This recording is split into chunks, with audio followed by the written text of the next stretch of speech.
Hello students, today in this module we are going to study about the division bryophytes. Bryophytes is a division in plant kingdom. It is the second division in the plant kingdom. So let's begin with.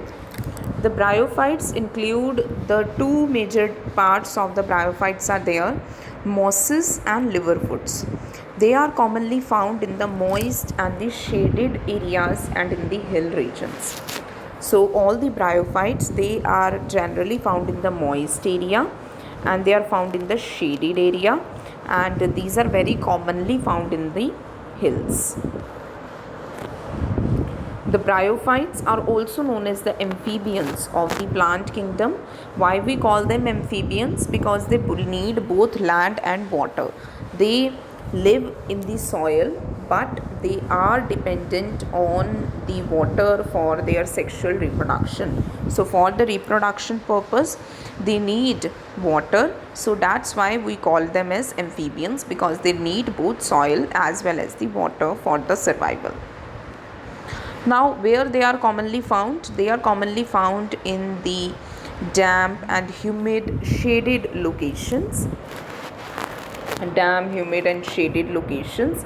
And these bryophytes are not well defined plants. They don't have proper stem, root and leaf like structures, but they have somehow plant like body, but not a proper complex body of a plant they are having.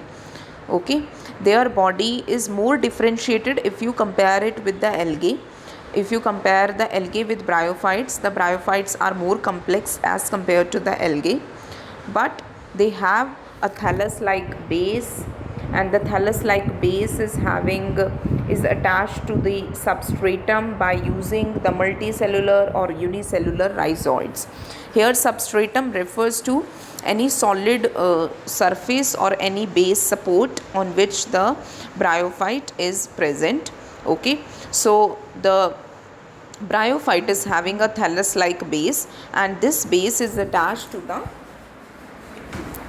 substratum with the help of the multicellular or unicellular rhizoids. See the diagram for this. You can see in the diagram, this is the base of the bryophyte, and the base is attached to the bottom substratum with the help of these structures. We call them as rhizoids. So we don't use the word roots, but we are using the word rhizoids here. Now they lack true roots, stem or leaves. Such kind of structures are not present, like true roots or stem or leaves, but they possess the root like structure called rhizoids, leaf like structures, stem like structures. So they don't have a proper leaf, root and stem, but they have structures which look like root, stem and leaves. Now the main body of the bryophyte is haploid, means it is having half set, and it produces gametes.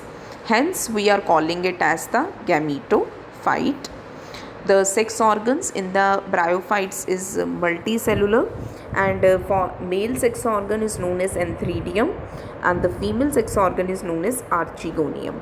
The male sex organ produces biflagellated gametes. We call them as anthrozoids, whereas the female sex organ called archegonium, it is producing a single egg. The anthrozoids, as they are biflagellated, so they are released in the water and then they swim and then come in contact with the archegonium, that is the female part, and here the anthrozoid fuses with the egg and then it make a zygote. Now this zygote, which is diploid, it do not undergo reductional division immediately, but it start producing a body called sporophyte. This sporophyte is not a free living body. It remain attached to the gametophytic body, derives nutrition from it, and some cells of this sporophyte undergo reductional division and then they produce the haploid spores, and these haploid spores then germinate to produce the gametophyte. Try to understand the complete scenario of the life cycle. The main plant body,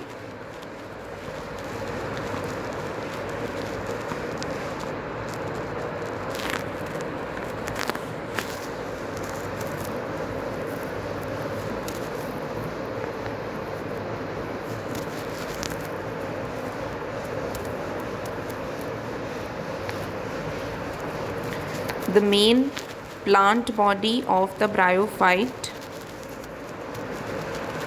is haploid, okay, means having half set, and as it is producing gametes, so we call it as gametophyte.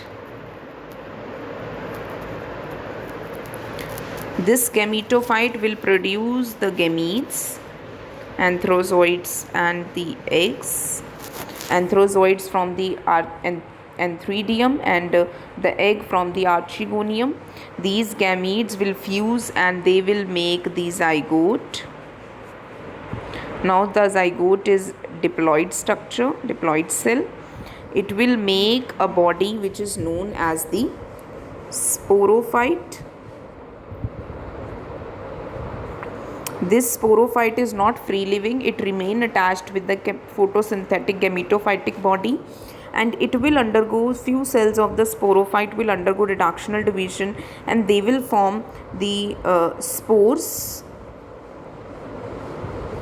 These spores will be haploid and these spores will germinate and they will be released from the capsule of the sporophyte, and these spores will released and they will germinate and it will produce again a gametophyte. So this is how the life cycle goes. Main body haploid, gametes form, so diploid, zygote will be formed, then sporophyte body is there, then spores will be produced, and then the spores will germinate to produce the gametophytic body again. This is the complete life cycle of a typical bryophyte. Now there is some economic importance of the bryophytes, not very more, but little economic importance is there of the bryophytes. The bryophytes may be used as food. Some of the mosses of the bryophytes, they are used as a food of the herbaceous plants, herbaceous mammals, some birds and some animals as well. The peat is really provided from a moss of bryophyte, and that is known as the sphagnum, and it is used as a fuel and also as a packaging material, as it can hold water, it has a good capacity to hold water, so it is used in the transshipment of the living material. Now moss along with the lichens also colonize on the rocks, so they are of great economic importance. Now these rocks on which the mosses and lichens are growing, they decompose the rock and make it the substratum, the substrate, that is the surface of the rock, suitable for the growth of the higher plants. Some of the mosses make dense mat on the soil, they reduce the impact of the falling rainwater and also prevent the soil erosion. So these are the few economic importance of the bryophytes. The bryophytes are divided into liverwoods and the mosses, that we will do in the next module. I hope you have understood the basic characteristic, the general characteristics of the mosses of the bryophytes. In the diagram as well, we can see that all the parts that I have discussed with you today. Gametophytic body, that is the haploid body producing the gametes, then sporophytic body which is formed after the division of the zygote. It is having capsule which will be having spores, and these spores will be released and they will make again a gametophytic body. So this is how the life cycle goes on. One more thing is mentioned in the diagram. You can see this is archegoniospore and antheridiopore. The archegoniospore will produce the archegonia which will be having the egg cell, and the antheridiopore will be producing the anthrozoids which are the male sex cells. So that's all about the general characteristic of the rhizoids. Thank you.